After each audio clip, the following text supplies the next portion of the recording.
الرحيم. الحمد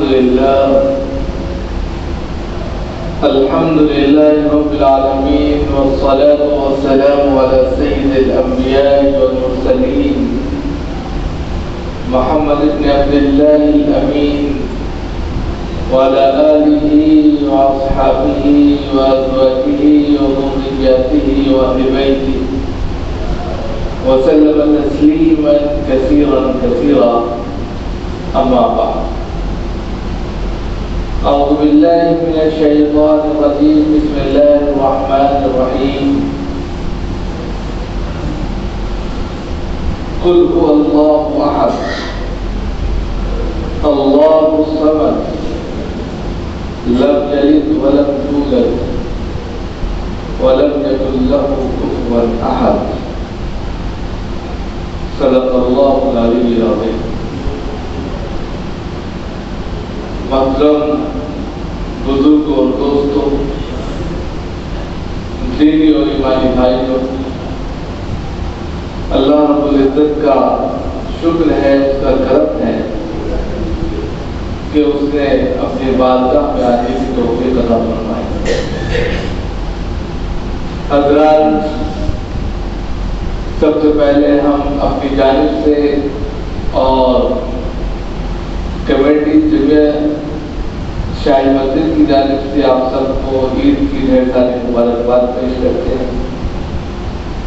آج عید الفطر کا دن ہے اور عید الفطر کے اس موقع پر، خوشیوں کے اس تہوار پر ہم دل کی گہرائیوں سے آپ کو مبارکبادی پیش کرتے ہیں. اللہ تعالیٰ سب کے گھروں میں خوشیاں نصیب فرمائے اور یہ خوشیاں زندگی بھر ہر انسان کی زندگی میں رہیں، تاکہ ان خوشیوں میں زندگی کا جینا آسان ہو سکے اور زندگی آسان ہو سکے. اللہ تعالیٰ ہمارے روزوں کو اور عبادتوں کو اور اس کی تمام ایکٹیویٹی کو قبول فرمائے، مقبول فرمائے اور ساتھ ہی ساتھ ہمیں دین پر چلنے کی توفیق عطا فرمائے. حضرات، عید الفطر کا دن ہے، خوشیوں کا دن ہے، لیکن عید الفطر جو یہ خوشی کا دن ہے، یہ کس وجہ سے ہم کو مل رہا ہے، کس کے بدلے میں مل رہا ہے؟ اس کو کہا جاتا ہے، اس رات کو، عید الفطر والی رات کو لیلۃ الجائزہ، مطلب ہوتا ہے انعام کی رات. ایک شخص نے محنت کی، مشقت کی، پورے مہینے لگا رہا، کام کرتا رہا، اللہ کو خوش کرتا رہا، اللہ کی خوشنودی چاہتا رہا، عبادتوں میں مصروف رہا، تلاوتوں میں مصروف رہا، نوافل میں مصروف رہا، دوسری تمام ایسی ایکٹیویٹی میں مصروفیت میں مصروف رہا جو اللہ کو خوش کرنے والی ہے، اس کی رضا کو حاصل کرنے کے لیے تگ و دو کرتا رہا، تو بس اب ایک مہینے کے بعد اللہ رب العزت انعام فرماتے ہیں، انعام دیتے ہیں، ثواب دیتے ہیں، بدلہ دیتے ہیں. اسی کا نام لیلۃ الجائزہ رکھا، انعام کی رات. جو رات گزری اس رات کا نام لیلۃ الجائزہ ہوتا ہے، یعنی چاند رات کی جو رات ہوتی ہے اس کو لیلۃ الجائزہ، بدلہ، انعام کی رات کہا جاتا ہے. کہ جس طریقے سے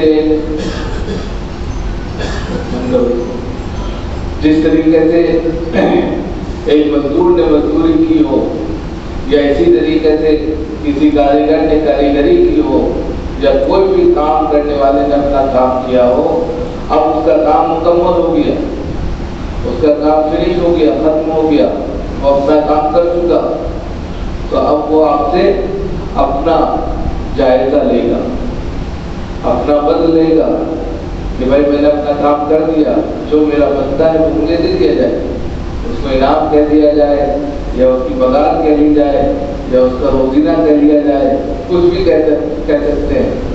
لیکن فی نفسی اب جو رمضان گزرا ہے، اس رمضان میں جو بھی آپ نے ایکٹیویٹی کی ہے، اللہ رب العزت فرشتوں سے کہتے ہیں میرے بندوں نے کیا کیا، کیا مانگا، کیا کر رہے تھے، کیا مانگ رہے تھے، سوال ہوتا رہتا ہے، جبکہ اللہ خود جانتے ہیں بندوں سے شہر سے بھی زیادہ قریب ہے، انہو بحبل الورید، اللہ رب العزت شہر سے بھی زیادہ قریب ہے، لیکن پھر بھی فرشتوں سے پوچھتے ہیں کہ میرے بندے کیا کہ تیری رضا چاہ رہے تھے، تیری خوشنودی چاہ رہے تھے، جہنم سے پناہ مانگ رہے تھے، جنت کی طلب کر رہے تھے، تیرا آسرا چاہ رہے تھے، تیرا قرب چاہ رہے تھے، کہتے میں نے دیا۔ پھر فرشتوں سے فخر کرتے ہیں کہ بتاؤ اس مزدور کیا بدلہ ہے جس نے اس کی اپنی مزدوری پوری کر دی ہو، اس نے کوئی کچھ کسر نہ چھوڑی ہو کہ اس کا پورا بدلہ دے دیا جائے۔ تو لیلۃ الجائزہ کے اندر پورے رمضان جتنے روز کی مغفرت کی جاتی ہے، جتنے جہنمیوں کو آزاد کیا جاتا ہے، اس رات میں اس سے دگنا تگنا 10 گنا اور مغفرت کیا جاتا ہے۔ مزید جتنے لوگ ہوتے ہیں جنہوں نے واقعی میں رمضان میں اللہ کی خوشنودی کے لیے کام کیا ہے، اللہ کی خوشنودی کو چاہنے کے لیے کمر بستہ ہوئے ہیں، تو اللہ رب العزت ان کے طفیل میں سب کو نہیں اپنا کر دیتے، سب کی مغفرت میں کہتی ہے، جو وہ چاہتے ہیں سب کچھ مل جاتا ہے۔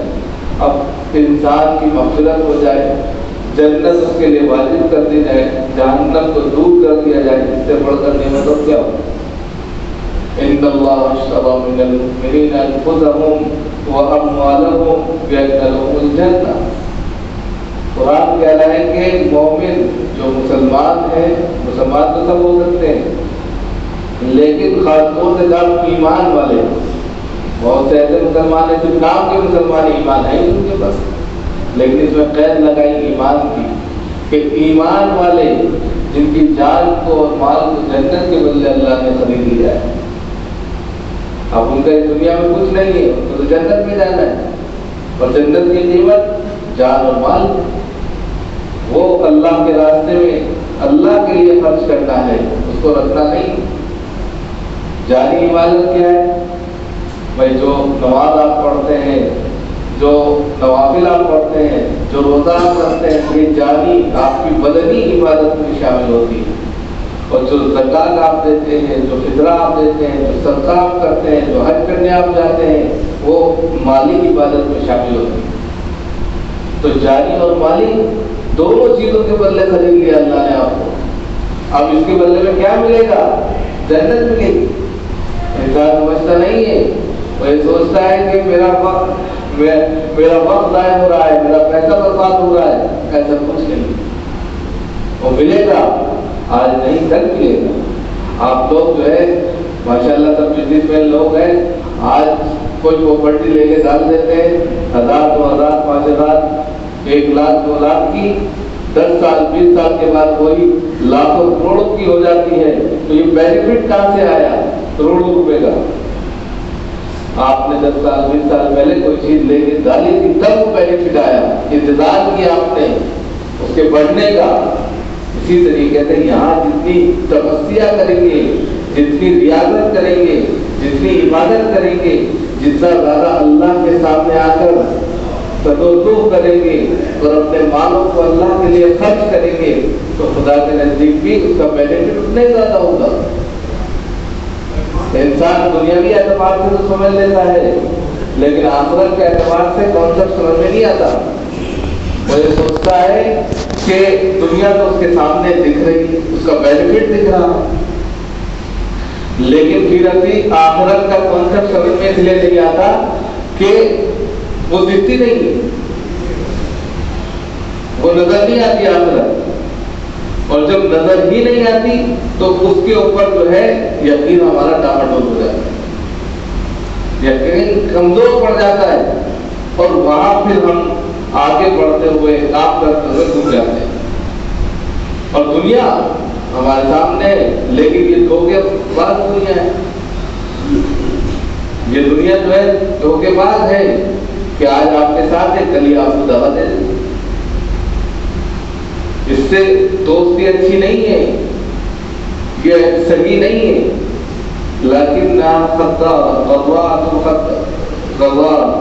اس طرح کی دنیا جو ہے دھوکے باز ہے، اس کا دھوکہ کھلا کھلا ہے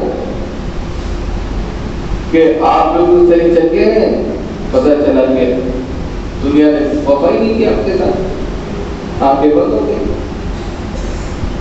لیکن ان تمام چیزوں کے لیے جو مہینہ ہم نے گزارا ہے، اس مہینے کی تمام ایکٹیویٹی جو اللہ کو پسند ہے، اور اس کے نتیجے میں ہی لیلۃ الجائزہ میں مغفرت کے فیصلے ہوئے ہیں، اور اسی لیلۃ الجائزہ میں جنت اور دوزخ میں جو انسان جانے والا تھا اس کے فیصلے کیے گئے ہیں کہ جنت سے اس کو قریب کر دیا گیا اور جہنم سے دور کر دیا گیا۔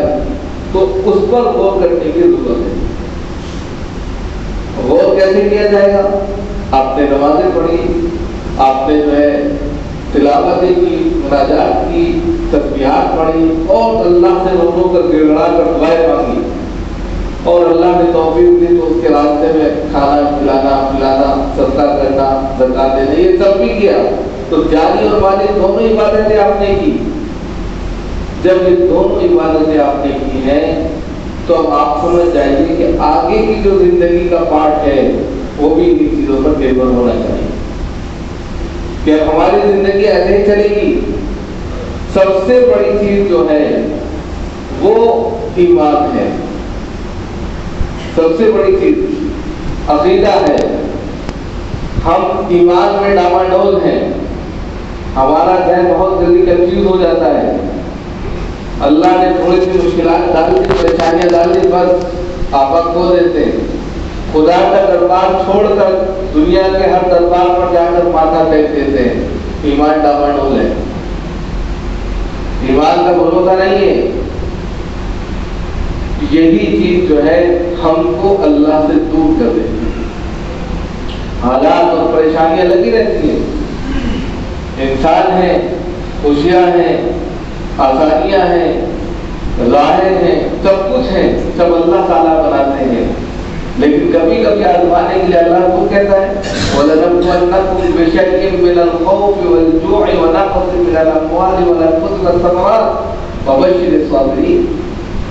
لاسٹ میں مبشر الصابرین کا ہے، لیکن اس سے پہلے 5-6 چیزیں کہہ دی کہ ہر چیز سے آزمائیں گے، جانوں سے، مالوں سے، پھلوں میں کمی کرنے سے، اچانک لے جانے سے، موت سے، ہر چیز سے آزمائیں گے، پرکھیں گے۔ جیسے آپ دیکھتے ہیں کہ جو کنل بنتا ہے، سونا بنتا ہے، تپتا ہے، اگر وہ تپش نہ لے کنل نہیں بن سکتا، کھوٹا ہے وہ۔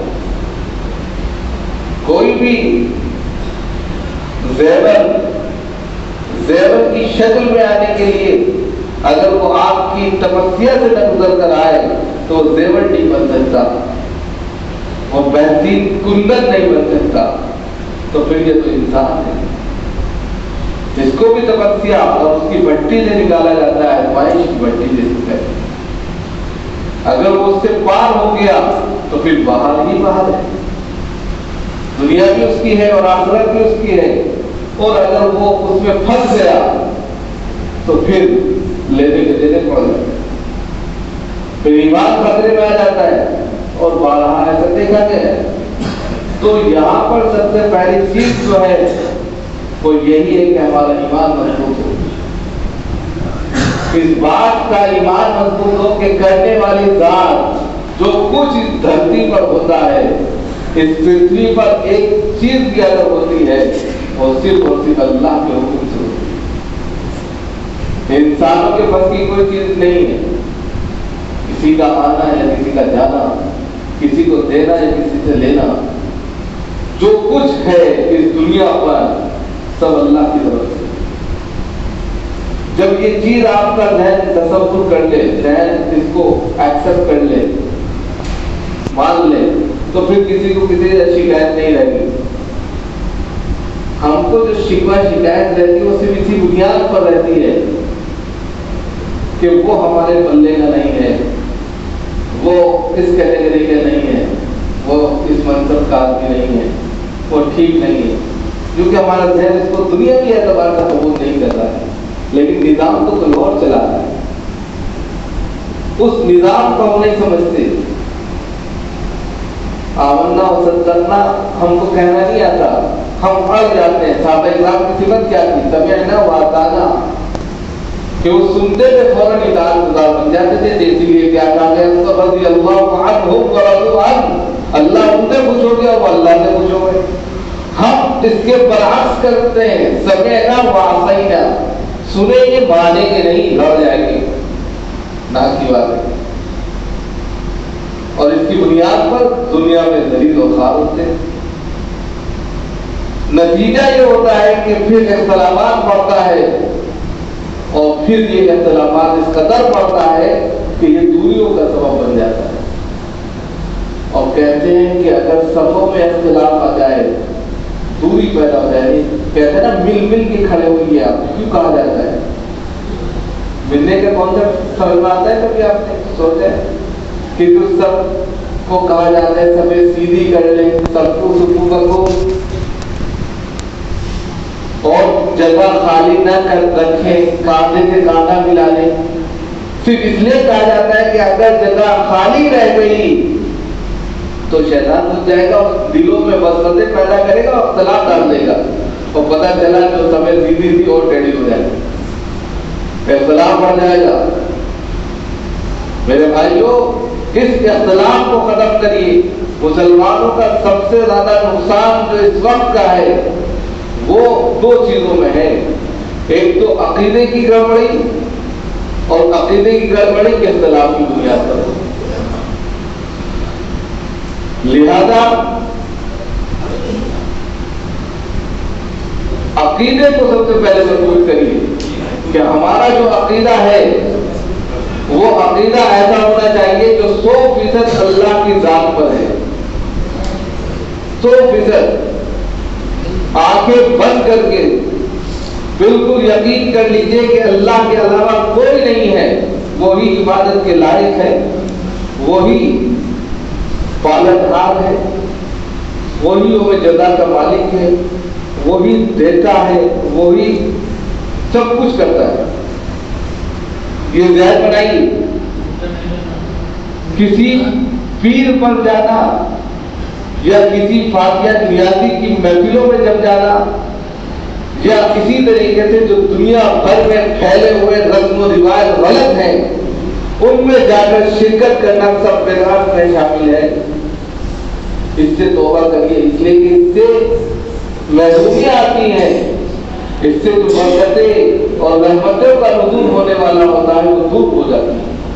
کیونکہ اللہ کے ساتھ آپ نے شریک کر لیا, اللہ کے ساتھ آپ نے کسی اور کو ساتھی کر لیا. آپ خود بتائیے کہ آپ کے گھر میں ایک مالک ہو اور آپ اس مالک کی بات نہ مان کر کسی دوسرے کی بات ماننے لگے تو گھر میں رہنے دے گا, وہ نکال کے باہر کر دے گا. یہ دنیا اللہ کی ہے, آپ اللہ کی بات نہیں مان رہے, اس کے بندوں کے مزاروں پر جا کر ماتھا ٹیک دیں, یا اسی طرح دوسروں باباؤں کے پاس جا کر تعویذ اور گنڈوں کی دنیا میں جا کر جو ملوث ہو جائیں, یا اسی طرح جگہ جگہ جا کر لیمپ اور سلیب اور موم بتیاں اور اگربتیاں جلانے لگیں. یہ ساری چیزیں ایسی ہیں جو اللہ کو پسند نہیں ہے. اس ذہن سے کھرچ کر ڈال دیجیے. یہ ساری ایسی چیزیں جو دنیا میں رسم و رواج بنی ہے کہ اس کو ہم نہیں مانیں گے. یہ ساری ایسی چیزیں ہیں جو ہمارے ایمان کا ایسا سودا کرتی ہیں کہ ہمیں پتہ نہیں چلتا, اور ایمان ٹکوں کے داؤں میں گر جاتا ہے, اور رحمتیں برکتوں کا نزول جو ہونا ہماری زندگی میں ہوتا ہے سب کافر ہو جاتا ہے. اور پتہ یہ چلتا ہے کہ ہمیں نہ دنیا ملی نہ آخرت ملی. ہم وہ کام آخرت کے لیے کر رہے ہوتے ہیں لیکن وہ کام آخرت میں ہے ہی نہیں, اس کا کوئی مول ہی نہیں.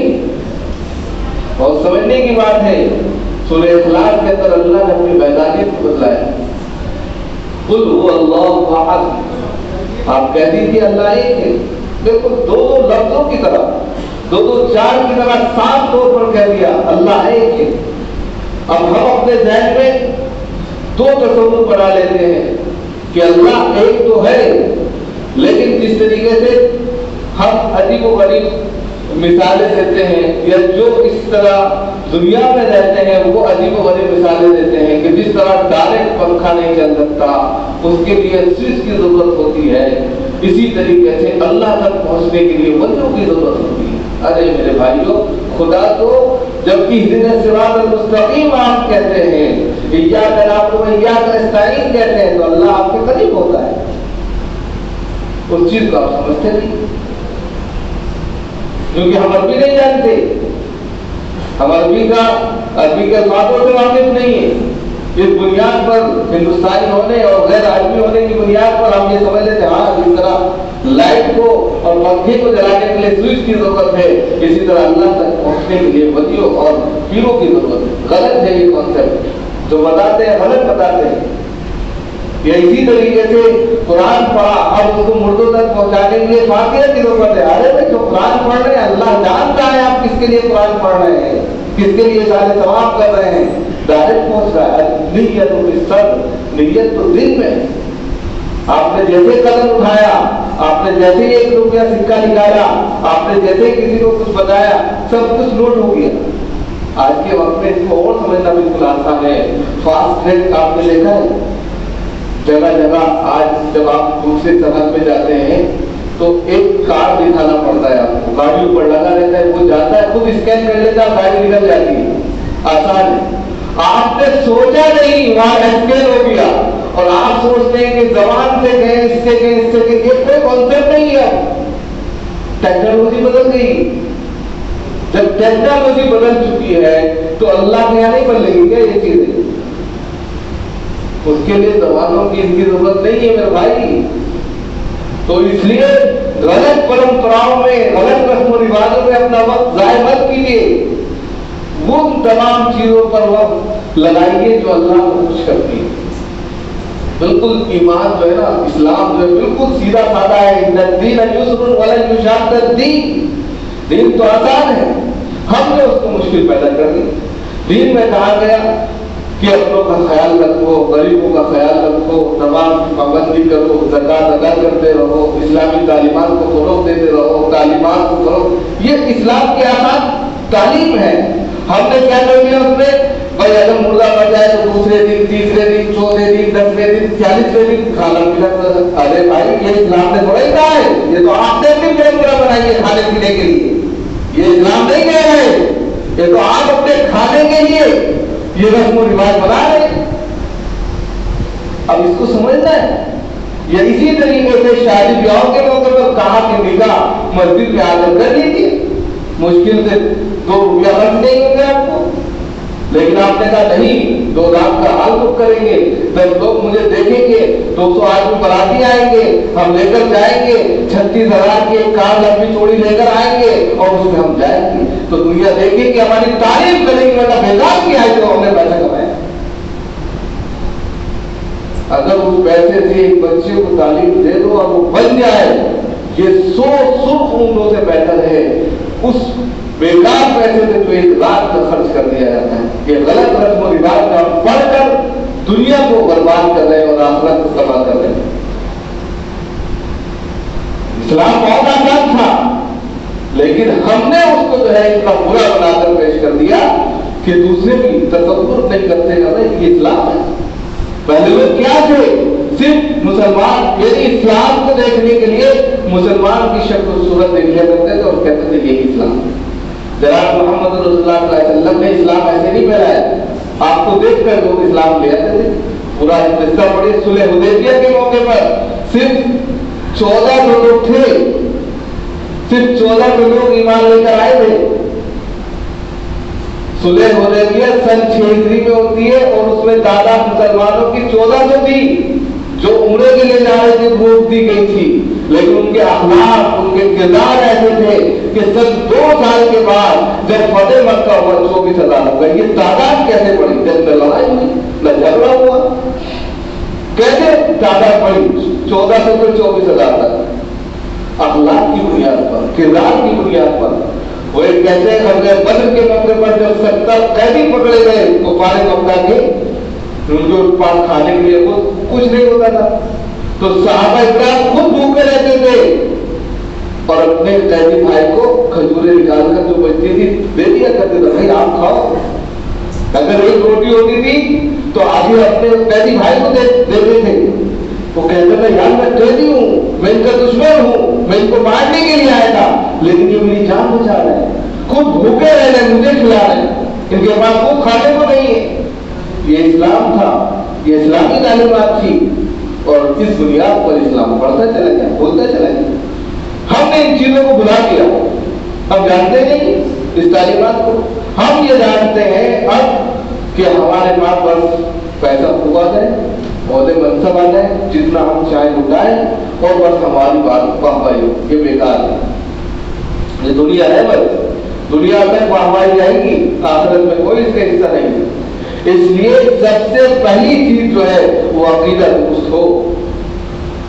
عقیدہ اگر درست ہو گیا تو اختلافات کم ہو جائیں گے۔ عقیدہ درست نہیں ہے، اختلافات آ جائیں۔ ہم تو فلاں مولانا کو مانتے ہیں، ہم فلاں کیٹیگری میں چلے گئے، ہم فلاں مسلک میں چلے گئے، مسلک بڑھے، افراد بڑھے، اختلاف بڑھ گیا۔ تو یہ ساری چیزیں ایسی ہیں جو ایک دوسرے سے مربوط ہیں، ان چیزوں کو سمجھنے کی ضرورت ہے میرے بھائی۔